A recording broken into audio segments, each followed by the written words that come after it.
good evening, everybody. Again, like I said, we're so delighted to have you here. And I am really thrilled to be here with my colleagues, Sue Edelman and Shanitra Diaz. Those of you who may not be familiar with 95% Group, I just wanted to start with some introductions around who we are and what we stand for. So first of all, these are our foundational principles. We believe that all children deserve a chance to learn to read. Our purpose is to unlock the power of literacy for every child. And we do that by building on the science to empower teachers, actually all educators, educational leaders, supplying the knowledge, resources, and support that you need to transform developing readers. These are our North Stars, we call them, and they really drive all the work that we do. And I'm guessing that all of these things resonate with each of you as educators joining us tonight, especially that first one, that belief that all children deserve that chance to read. And we thank you for the work that you do every single day to deliver on that promise. We are a leading provider of trusted and proven literacy solutions, and we're made by educators for educators. I'm honored to be part of an organization that is primarily made up of educators, and I always say that we work with both the mind and the heart of a teacher, and that allows us to have a teacher-centric approach and really honor a teacher's impact. Now, here we are in a webinar about the use of technology. So you might be asking yourself, can we still have a teacher-centric approach even with technology? So please go ahead and read this to yourself. So George Couros is an author and a thought leader on using technology in K-12 schools. He wrote The Innovator's Mindset and Innovate Inside the Box. And this is what he wrote, and this is what we believe to be true. So in today's webinar, we're going to show you how our literacy intervention system can be transformational in your hands. Now, before we get to that, the literacy intervention system, I want to ground us in our unique ecosystem approach, because this is something, again, that we're really proud of as an organization. Our ecosystem is resources that have consistent instruction aligned across all tiers. And that instruction is both evidence aligned to the principles of the science of reading and evidence-based, which means that we have efficacy studies that show that our materials work with real teachers in real classrooms with real kids. And that ecosystem is wrapped around by professional learning, again, designed to empower teachers to deliver on that promise of literacy for all. And the use of our digital tools within this ecosystem is designed to create efficiencies and to increase student achievement. So just to reflect on this for a moment, when we say aligned across tiers of instruction, when I think about those tiers of instruction, I like to represent it like this. So tier 1 is core instruction for everyone. Tier 2 is instruction for students who need more time, more intensity or smaller group size, and more focus of instruction or targeted instruction in that specific area of need. And tier 3 instructions are for students who need even more time, more intensity or smaller groups, and that laser focused instruction. Now, this idea of targeted instruction is really going to be imperative when we think about the literacy intervention system, because regardless of the tiers of instruction, we know that there is a rich hierarchical skills backbone, if you will, that's critical to diagnose and monitor that progress over time. So what you see here in this slide is our intervention continuum, which provides that roadmap of aligned and consistent instruction across grades 1 through 3. Now, this intervention continuum is also tied to the core phonics curriculum, which connects the same skills across tiers of instruction across all grade levels, K-5. Now, I really want to point this out. You know, we have a continuum of phonics and word study that goes all the way from kindergarten through 5th grade. So the resources you use, when we think about resources that we use as teachers, as educators, they have to be connected to that same deep, rich skills backbone. So again, in tier 1, core instruction, tier 2, intervention, tier 3, intensive intervention, and at 95% group, these are our flagship products at each tier. Tier 1 is our phonics core program. Tier 2 is our phonics lesson library. And Tier 3 is a unique program called 95 WRAP. Now, the assessment tool, the phonics screener for intervention, provides that bridge between Tier 1 and intervention. So Sue, if you want, there we go. And that's what my colleague Sue will be sharing with you tonight, how that instruction needs to follow an aligned and consistent continuum, and those resources need to be directly tied to that consistency, and the data drives that alignment. Okay. Now, I want us to also think about this in terms of the instructional cycle. So in step 1, we deliver high quality evidence aligned Tier 1 instruction to all students. Our goal is to meet the needs of 80% or more of our students in Tier 1 instruction. From there, we identify our students at risk. From there, we make plans for Tiers 2 and Tiers 3 intervention instruction. We then implement the plan and monitor progress and either make changes over time or continue the course. Now, the data that needs to drive this instructional cycle looks like this. We want to screen all of our students in Tier 1 to determine which of our students are below benchmark. That's the who.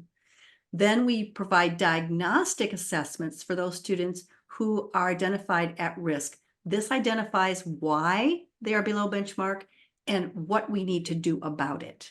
Then we want to make sure we have progress monitoring, which monitors our instruction to determine if our instructional plan is working for our students.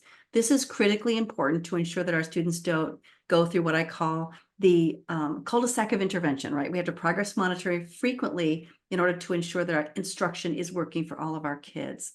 And many times what we hear from educators is, how do I know exactly what to do in that intervention group so that they're efficient and effective and kids get in and out of that intervention?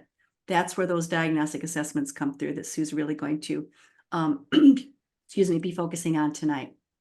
So again, just to recap, the universal screener identifies who needs intervention, and that diagnostic assessment tells what skills are missing and why the students didn't meet benchmark. This allows us to have efficient, effective intervention instruction. So to sum up our process is we assess students, we group students according to diagnostic assessments, we instruct students, we progress monitor, and we continue the process. Now, this looks really simple, right? But executing this system can be a challenge because in our work, we hear things like, our assessments don't really point to the tiers of instruction, the tiers aren't aligned, we don't have access to important data. So let me pause here and ask all of you a question.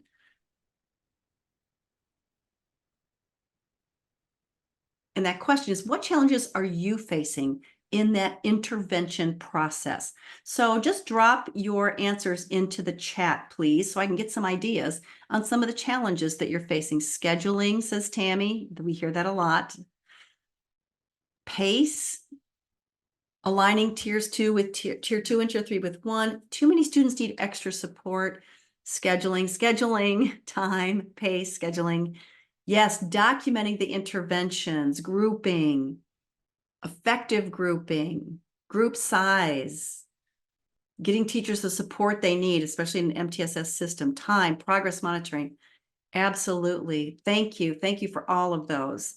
These are, thank you for those honest answers, because these are things that are really challenging when we're trying to implement an effective system in which we are providing the highest efficacy tier 1 instruction to capture the most students so that we have manageable numbers of students in tiers 2 and 3, and that those tiers 2 and 3 are aligned with tier 1. So kids are not getting replacement instruction, they're getting additive instruction. Great, thank you for those challenges.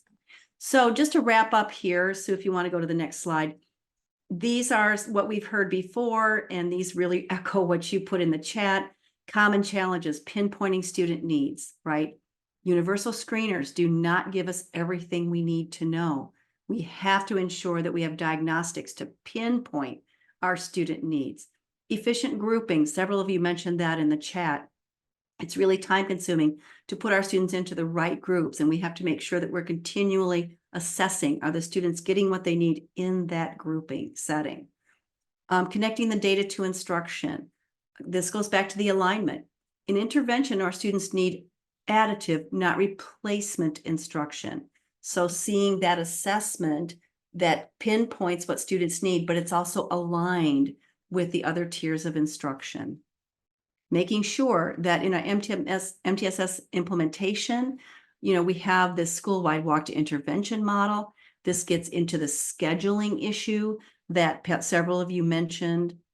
And finally, data visibility, making sure that we have a system where the data is visible to everyone who needs to know.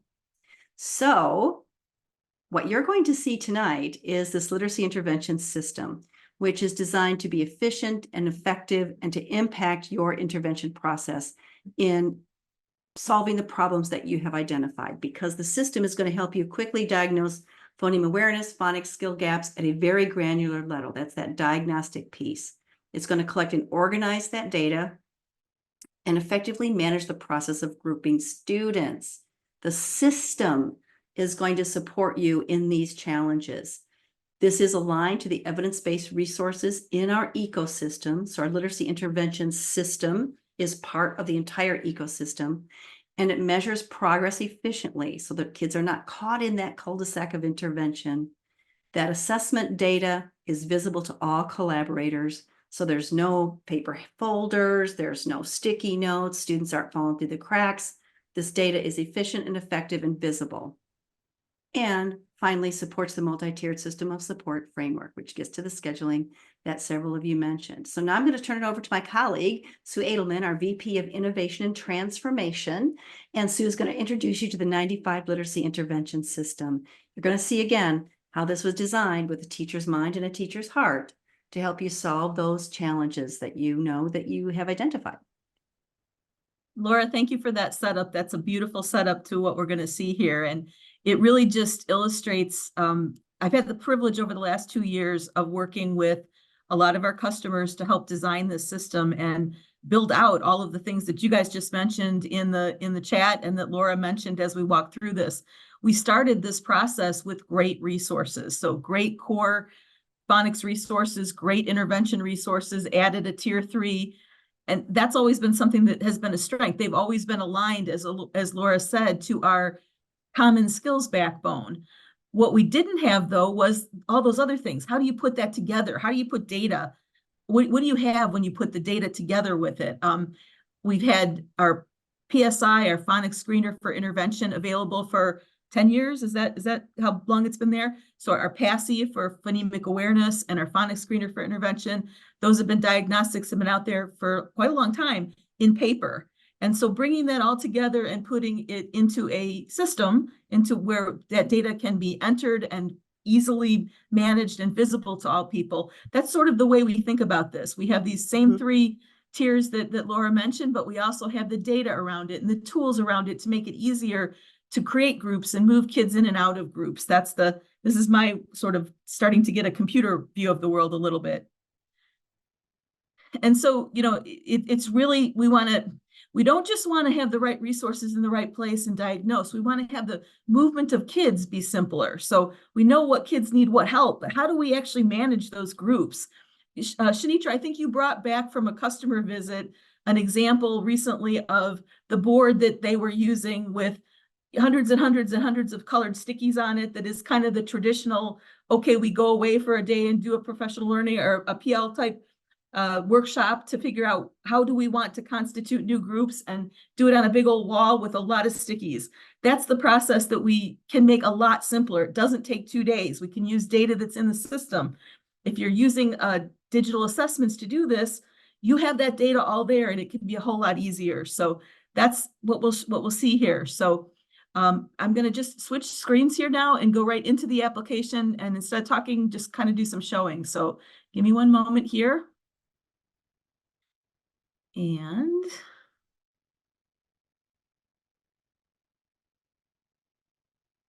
you should now be seeing our 195 platform. So there's a couple pieces that I want to talk about here. We've just stepped into the world of our 195 platform. So The first part of the system that I want you to make sure that you understand, if you've used our resources for a long time, you'll recognize some of these resources up here. I come in the system, I've logged in. If you have your school district connected to Clever or ClassLink, you can single sign on and just click into your 195% group icon, and you'll have available to you all the resources that you've licensed from us. So first part of this is in order to, we'll talk about the assessment piece of it, but when we assess a student, one of the outcomes of that assessment is trying to understand what help do they need, and then making it very easy for the teacher to reach back into the resources that you have and use those resources. So you'll log into the system just from whatever your entry point is in your district. If you're in if your role serves multiple schools, you'll pick whatever school you happen to be working in, and you'll see across the top of this Today page all of the resources that you've set up to use on a regular basis.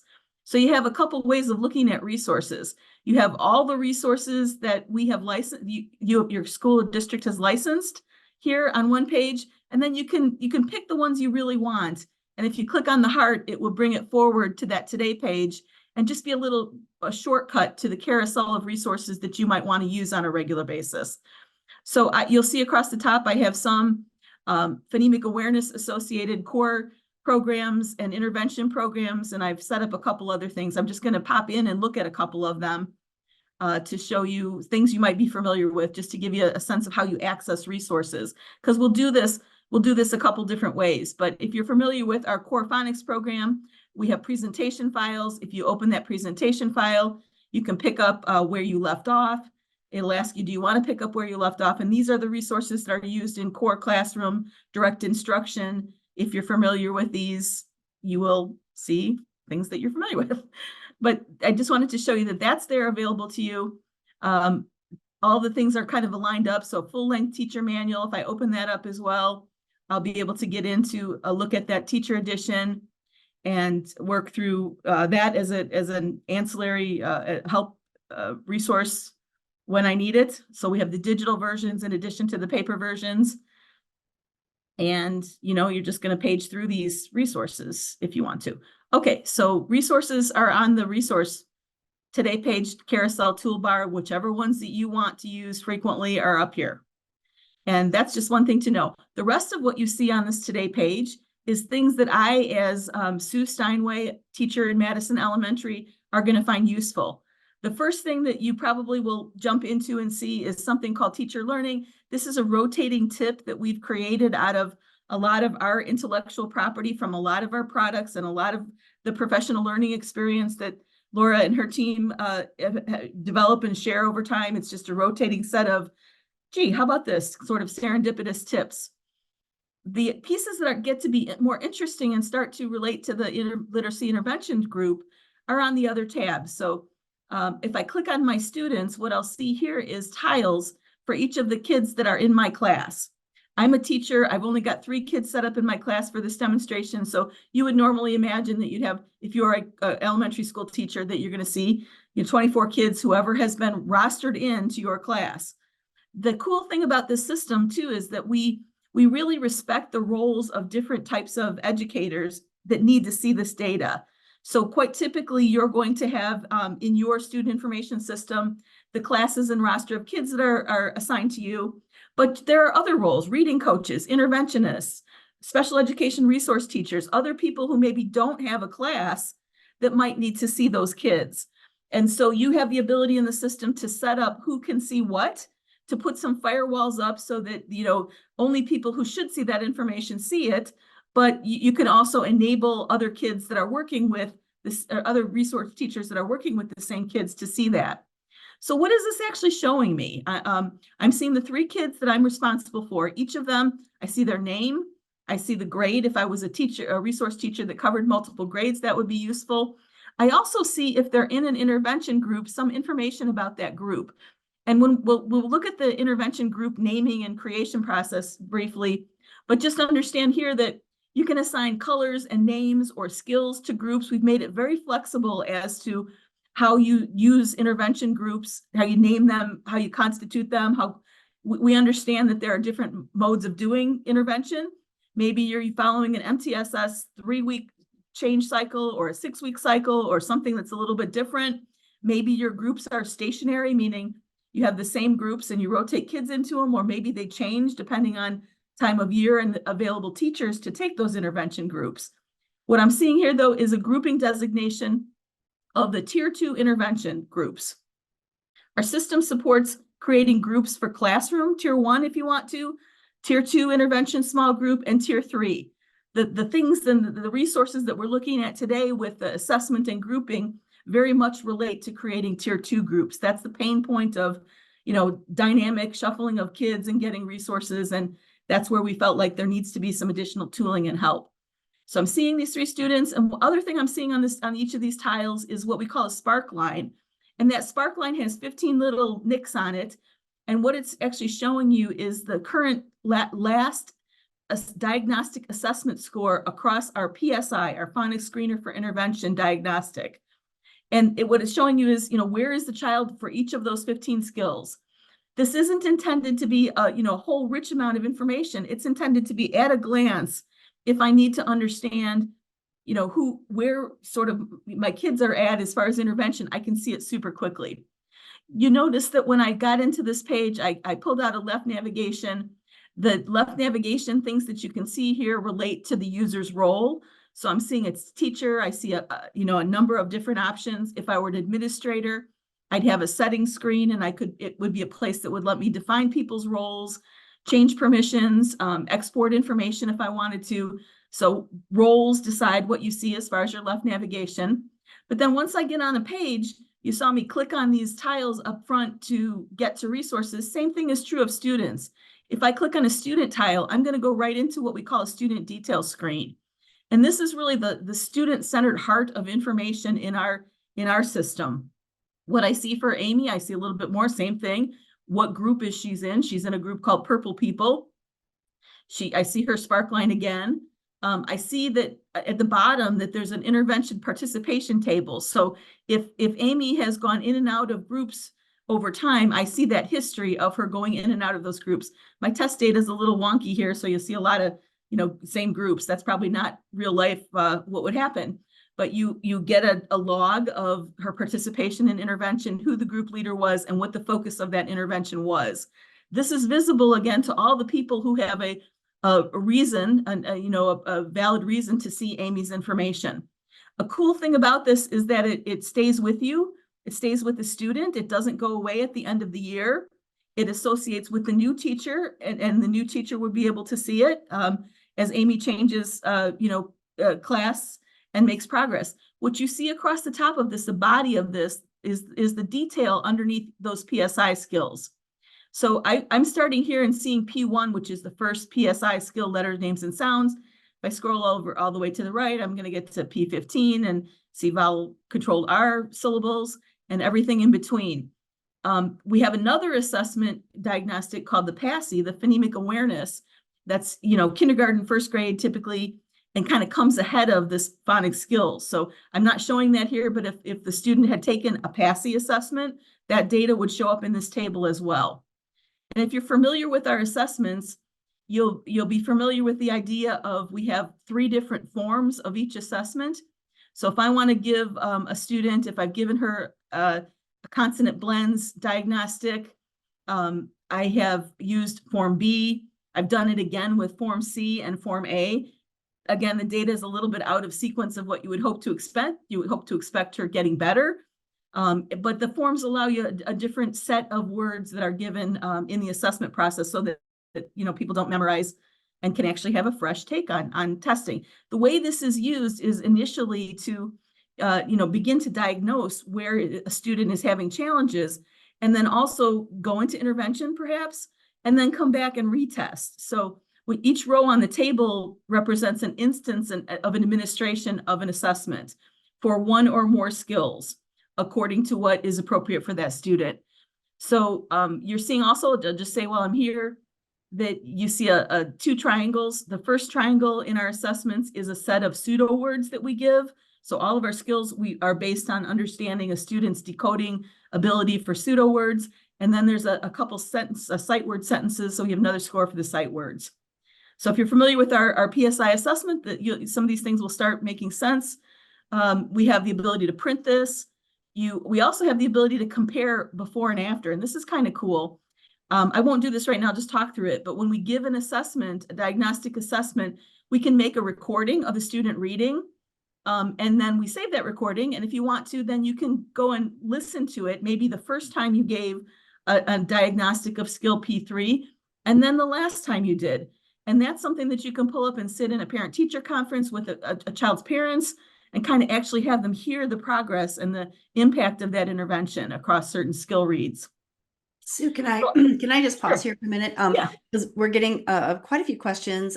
But first of all, this dashboard is amazing because when you think of those challenges that we identified already, we're seeing how those challenges are being met with this dashboard. One of the things that everybody who needs the data can see the data. We did have a question about how long will this follow Amy, the student? So it won't follow Amy out of the school district, and it Okay. really is based on the district's policy for data retention. Mhm. So when Amy graduates 5th grade, if it's if that's the last school in the district that's using the system, that data will stay on record archive because we legally need to do that, but it won't be visible. Okay, very good. Shanitra, did you see any other questions that you wanted to bring up to Sue before we moved on? Sure, Sue, there was a question about which assessments are offered in the LIS. Thank you very much, Shanitra. I missed that whole point. So when I'm on this student details page, I also have this action panel over at the right, and this is the place where I'm going to start a new assessment. And so it's a good place to look at, well, what assessments can I give? So I can give a PSI, which is what we've been talking about, these 15 skills. I can give a PASI assessment, which has 11 phonemic awareness skills. I can give a PLL, end of unit assessment. And the PLLs are a deeper drill down into sub skills. So where there's 15 skills in the PSI, each one of those skills breaks down further into 100 plus 74 sub skills basically for each of those, for the set of those skills. So if I have a student and I'm not sure, I really need a second view on how they're doing with a particular sub skill, I can give them that PLL. And the PASI again is a phonemic awareness. Then we have a last thing that we've just introduced called practice assessment. And what it is, it's a version of the PSI where a teacher who's starting to learn to use the system to give an assessment can actually work with the computer instead of a student and learn how to score and just make sure that they're using the tool before they actually sit in front of a student and do real assessment. So those are the flavors of assessment that we have. The PASI is being released at the end of June. Everything else is already in the system. Good. How about we do an assessment? Would that be okay to start? Good, next place to go. All right. Great idea. So again, I'm a little out of sequence in what skill I'm assessing. I'm just going to pick a Form B, and I'm going to start with maybe skill 3 consonant blends. In the normal course of the student's trajectory towards reading proficiency, they'd be moving from skills 1 to the left, left to the right, but we're going to break the mold and just look at skill P3 because I have it set up anyway. So I say start assessment. There we go. Okay, I don't know what I did, but something. So when I start an assessment, it's going to give me instructions. I can continue and see those instructions. If I've done this a lot of times and I don't need to give those instructions, I can skip those instructions. And it's going to take me into a console that takes me through the pseudo words that the student is going to see. Now, there's a couple ways to do this with the student. You can actually connect a student device if you want to. So if a student has a Chromebook or a tablet, you can say connect a student. It'll give you a session number. You'll speak to that student and give them the number. They'll go to a link that they have and they'll type in that number and it will pair the student's device with the teacher's device. If you don't want to do it that way, the student can read off of paper. There are, paper files we have flip books as well, but this is the teacher console side. So the teacher is I'm seeing what the student's going to read, but I'm also seeing a little bit about what am I listening for. I'm seeing some marking scores. Student doesn't see this, student just sees the word. And typically the teacher would say, okay, Amy, read the words for me and we're going to help you learn to read. And Amy would start reading and she would say, Triz, and I would mark it. She would say flug, and I would say blet, mond, gimp. So I'm starting to use some marks right and wrong. Splet, prant, brund, grest. And then I get some sentences. Fred was glad to swim to the raft at camp. Brad grabs the strap. Maybe I sounded that out as he jumps off the still. So I'm marking right and wrong as I go. I have an ability also, once I get used to the system, to show some common errors. So we've made the interface a little bit flexible so that as people get used to using the system, maybe they start just using positive check mark if they heard it correctly, or negative score X. As they get more sophisticated and comfortable with the rhythm of listening and clicking, they can turn on common errors. And these are things that we commonly hear wrong. So it's a little bit more information as as you train your ear to listen to that. You can maybe get a little bit more sophisticated in the way you're marking it. You don't have to do that. The cool thing was you can finish up, and I'll just finish and get to the next thing. And I can choose to move to the next skill or not. If I got a lot wrong, it would stop me and say, hey, Amy's gotten 3 out of 5 and is not proficient. We suggest you stop. I could stop, or I can advance. Sure. Can we highlight the recording feature? We've got some questions about noting miscues on the assessment. Yeah, let me do this. So one thing I'll do is I'll just hold this. I'll discard this assessment. We'll do it this way. So you saw we could hold, save, or discard the assessment. And as I was giving this, one thing that I didn't do was actually turn on the recording. So I'm going to do the same thing again, a little faster, and start the assessment and skip instructions this time. And I am showing common errors now, so you'll see that. But before I start, I'm going to turn on the recording. And this is a super important, useful feature. I can turn it on or I can turn it off. We start with it off to give the teacher the control, but I'm going to record what Amy is saying now. So if Amy is saying triz, flug, blet, mond, gamp, storm, splet, brunt, brund, rest. Now you see, I marked all those as correct. Okay, so maybe they're correct, maybe they were correct. I'm going to just do this quickly. Fred was glad to swim to the raft at camp. Brad grabs the strap as he jumps off the stilts. Okay, would you like to advance? No, we're going to stop again. But you'll see this time I have a recording that I can play back and listen to. And if the technology gods with us are working today, you'll hear this. And this is a super important, useful feature. I can turn it on or I can turn it off. Are you hearing that? We start with it off to give the teacher the control. Okay, so you would hear Amy's recording, and what you can do from here in the end is kind of go back and change anything. So if I listen to this part again, I know I got some wrong. I'm going to record what Amy is saying now. So if Amy is saying triz, flug, blet, mond, gamp, storm, splet, prunt, brund, grest. You get the idea. You can go and this back is a super important, useful feature. You can go back and change anything you want. The scores will change as you go. She's now got 9 out of 10 and 10 instead of 10 out of 10. I'm just going to simulate that she got a few more wrong to show you something that happens also. This is really the power of our system too. We spent a lot of time talking in the beginning about those resources, those phonics intervention resources and our core resources. Based on the errors that she got wrong, I'm going to start showing resources that relate to the skills she may have missed. So this is making a recommendation that in our phonics lesson library skill 3.4, that is resource that relates to the scores that Amy got wrong. Now, if she didn't get many wrong, we're not going to show resources. We're going to try to keep that list as tight as possible. So we're really taking you to the resources. So that's what recommended resources are. In our next release, this is actually just giving you a list right now, but in our next release, these will be active links and you can click on them and actually look at the resource right then. And there will also be a little playlist over on the left that you could drag any resource to kind of tuck away for later if you don't want to do it right now, but you want to remind yourself to go look at what does PLL 3.4 actually mean. So making those connections even deeper between both the core PCP resources and the phonics lesson library intervention resources. Okay, I didn't mention this, but you can make notes. You can track things like the tracking sequence is off, if there's consonant confusion, pacing. I'm having pacing problems, but student pacing problems. You can click all those things as well. So when we get done, we can save this, and I will save it this time.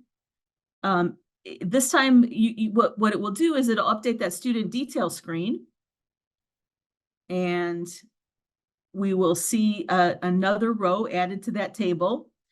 If I had chosen hold here, it would, I don't know why that's taking a little bit longer, but that's life when you're doing a demo.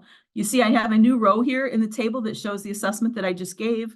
If I had put it on hold, what it would have done is take me to, it would have logged an entry on a place we didn't look at, this My Activities tab. So you can see it logged a row here and said, I've got an assessment and it's done. If I had put it on hold, it would have logged this row and said on hold. So I would know to come back in here and finish it. The idea is maybe you want to just, you're getting the student through delivering the assessment. You want to come back and listen to it later. Maybe you want another person to listen with you and kind of co-collaborate on what they heard. You can come back later and finish it off. It doesn't update that table until you've actually, saved it. So that's the gist of giving an assessment.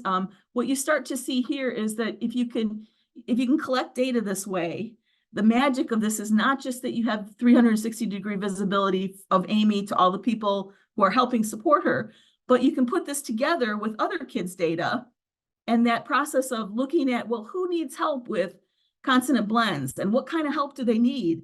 You can have the system help you do that, and that's what we'll look at here in a minute. So I'm moving a little slow, so I want to kind of make sure I get the rest of these couple pieces in with grouping. You guys okay if I just go forward, keep going forward to grouping? Yes, I think so. Shanitra's been keeping up with all the questions. Is there anything, Shanitra, you want to elevate to Sue before we move on?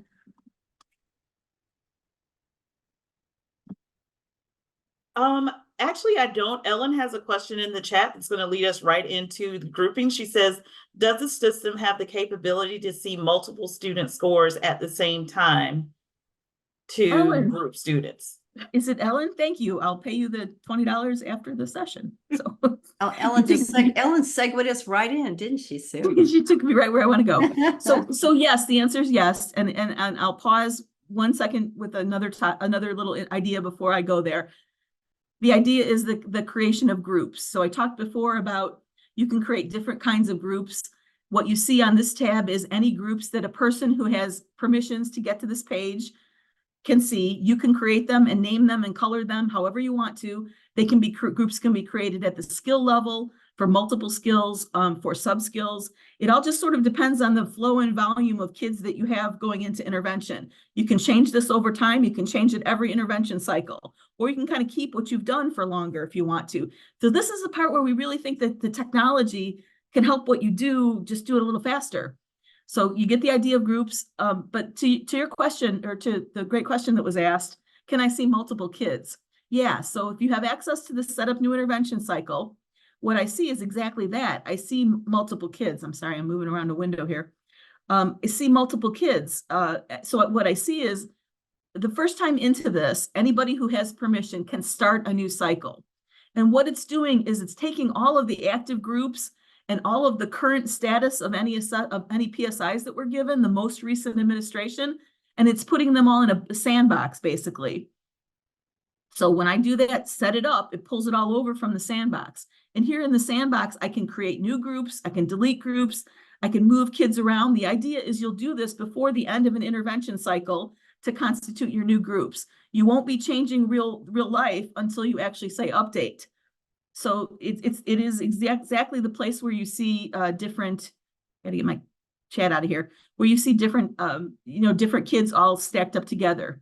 So you can sort by any of this. So you see the same skills, and you can sort by, find one that's a little different. You can sort by these things and, organize them in the most need to least need. You're seeing just a colored block, red, yellow, green. That's proficient, green is proficient, yellow is, 7 and 8%, red is anything below. If I expand to the right, I can see those sub skills. So this is, under the P4 skill, got my screen set up a little big here. Under consonant digraphs, I have initial digraphs, CH. I have all the subs questions that I marked correct or incorrect. I can sort by any of those columns too. So the idea and the cool part of this is, okay, you see all this data in one place. Now, what do you do with it? Well, click on any group here. It's going to bring a sort of a landing zone into place. But let's say I want to pull, let's not do P3. Let's do P3. Maybe I want to pull my kids that are in most need of help in P3.4 into group P4. Oh, they're already there. Okay, so if they weren't already there, I could, let's say, I'll take them and put them in another group just for the sake of example. It's as simple as moving them into a group. They move out of whatever group they were in. They move in there. For our example, I was actually looking at skill P3.4. So, I might not want to move them into P3.2. I might want to actually move them into 3.4. So I'm going to take them out. And maybe I'll look at 3.4 and I'll move this student into 3.4, something like that. So it's drag and drop. And again, if I were to go back and look at Robert on the Today page, I'll just do that. You can see that Robert in my students did not change group because I was working in that sandbox. So that's a place where we are trying to make it easy to set up that intervention cycle. And again, you can give the permission to see this and do this to any people you want to all teachers, to certain teachers, leading teachers. It's intended to be done collaboratively. Quite often we'll have somebody managing the dashboard here.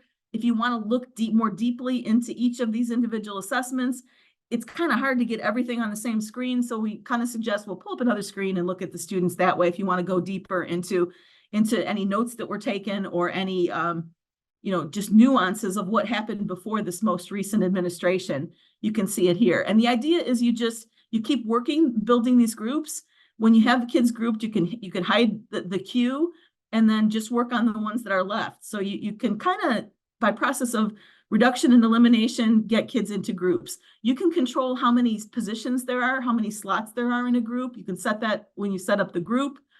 You can assign a group leader. Again, you can delete. Groups can be dynamic or static, depending on what you do. The goal of all this is to make it easy that you actually don't keep kids in grouping forever, in intervention forever, just because the process of moving them around is so arduous. Make it simple so that when you get to the end of three weeks, you actually can see in one place, what do you need to do? Who do you need to help the most?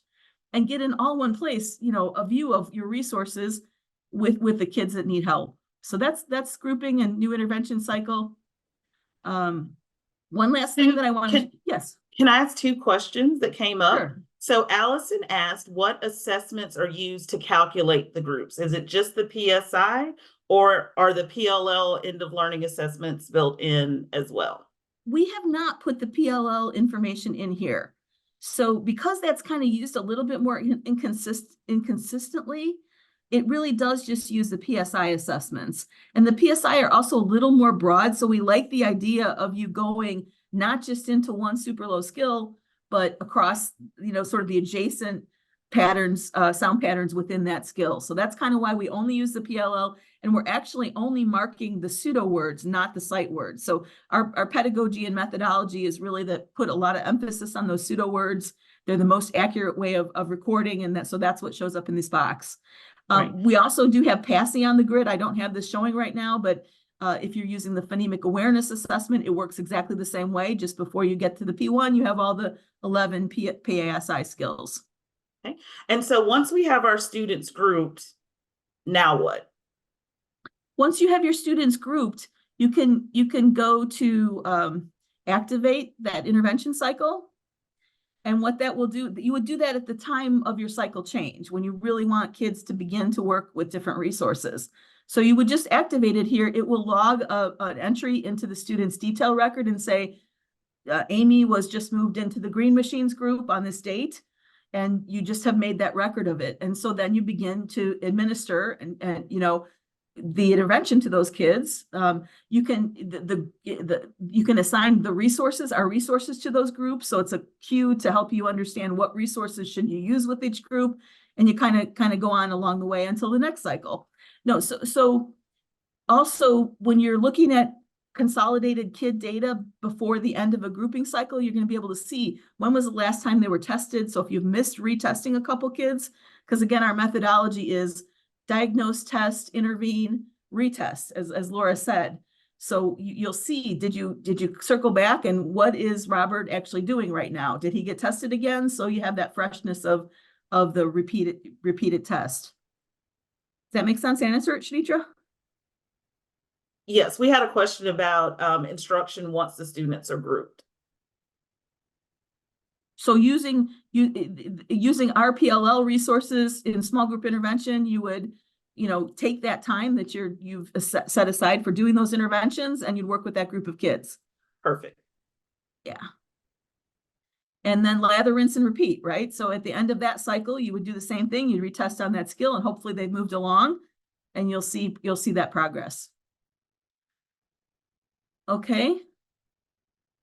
The last thing that I was going to show you was, well, okay, so, that grouping data is lots of, so you've gone from seeing single child data in the history of a child to seeing the system, the grouping, the intervention part of the world set of data. And now, well, what do we do over time? So this is the beginning of looking at sort of systemic improvement data. So we've done a first release of a data dashboard here, and we're trying to make it simple to look at just the things that you want to see. This is a starting place. There will be some more interesting reports or indicators coming out in this dashboard in June. But what we want to do is just allow you to, elevate your view and see, okay, if you're in a district, what schools are actually using the system with fidelity well? Who's actually using the resources? Who's giving assessments? How long are they accessing resources? How many users are using things? So each of these tiles takes you into a different metric. These are really basic metrics to start with.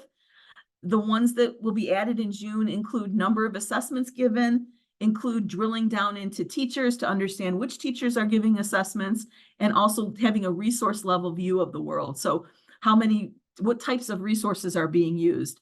And the idea is to help you from a systemic view, see who is really using the system effectively, having results, and then who needs to, maybe could be an opportunity to improve.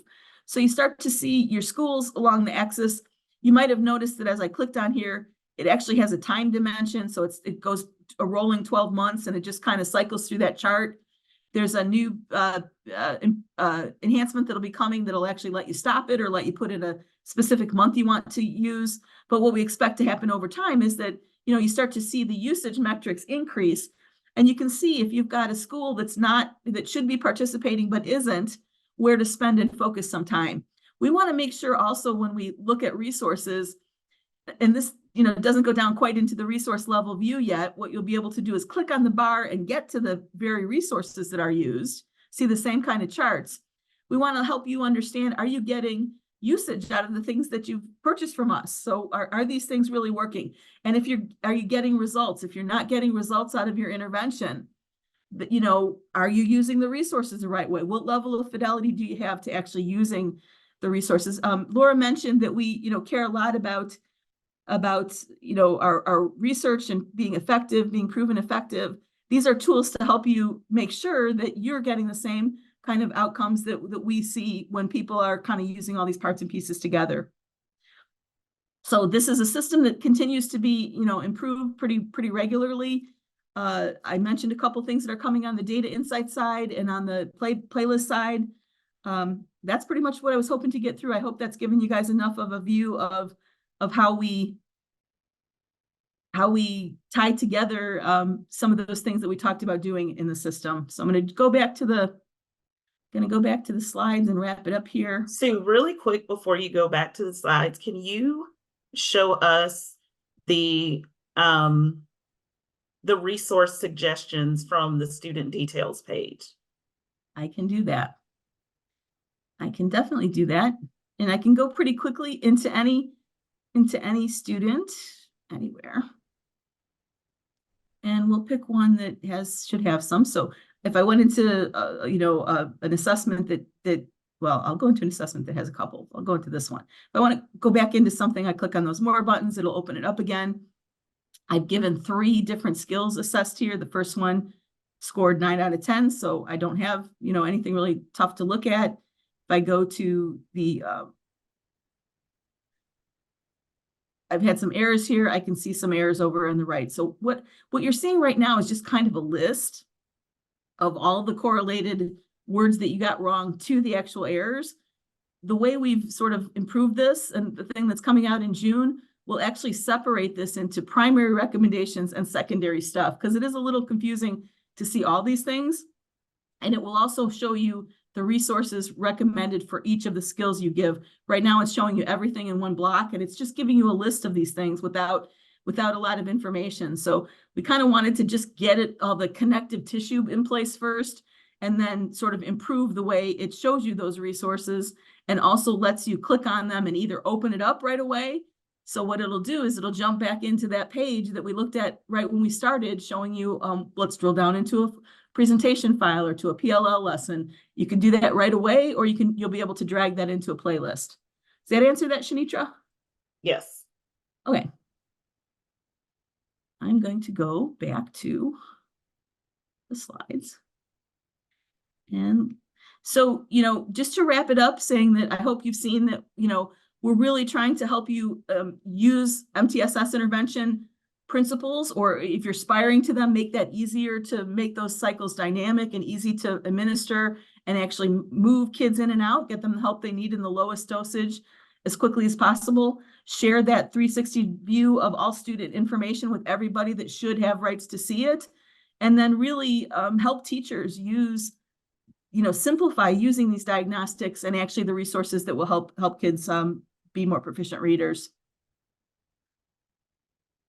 Shanitra, will you hand it over to you? Yes. So if you would scan the QR code on your screen, you will get access to schedule a demo at your convenience. So during that demo, we can customize it to match your needs. You'll get some hands-on engagement with the system capabilities and really get to dive a little bit deeper into a lot of the capabilities and features that Sue discussed this afternoon. We're also able to just dive in and talk about the actionable insights that the program offers, and talk about next steps for not only purchasing the 95 literacy intervention system, but also securing a plan for effective implementation.